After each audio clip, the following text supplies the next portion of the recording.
আমরা আছি আলীকদম পাহাড়ি এলাকায়। দেখেন আমাদের পাহাড়ি এলাকায় অনেক পানির সংকট।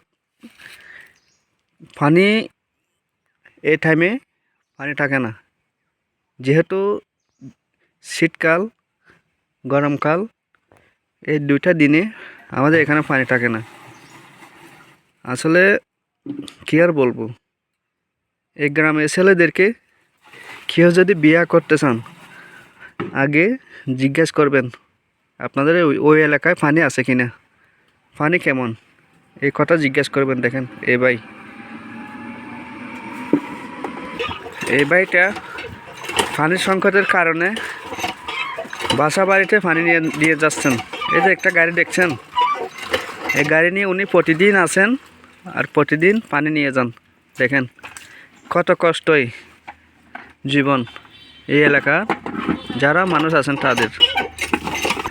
আপনাদেরকে একটি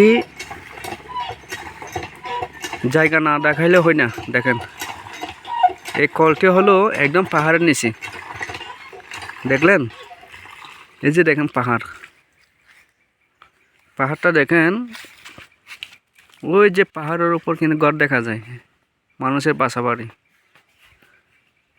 কত বড় পাহাড়, নিজ চোখে দেখলে বুঝতে পারবেন এই পাহাড়টা কত বড়। আর পাহাড়ের নিচ দিয়ে রাস্তা, যে রাস্তায় লামা চকরিয়া যাইতে পারবেন। আর এদিকে হচ্ছে এই যে একটা বাইক দেখা যায়, এই বাইকটা সরাসরি আলীকদম থেকে আসছেন। আর এখানে অনেক দূর থেকে মানুষ আসেন এই জায়গা দেখার জন্য।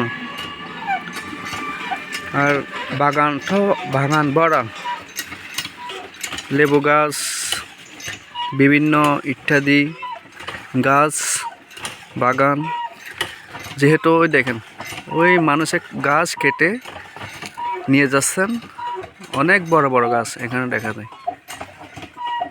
শেষবারের মতো বলছি, এই ভাইয়ের জন্য একটু দোয়া করবেন, যেহেতু আল্লাহ ওনাকে সুস্থ রাখেন। হ্যাঁ, ওই যে একটা ফিস্টি ছেলে দেখেন পানি নিতে আসছেন। বাবু তুমি কি পানি নিবে? হ্যাঁ, পানি কার জন্য? বাসার জন্য? আচ্ছা নিয়ে যাও। দেখেন কত কষ্ট পানি নিচ্ছেন এই বাবুটা, দেখলে কিন্তু অবাক। ধন্যবাদ, আজকে এই পর্যন্ত, ভালো থাকবেন।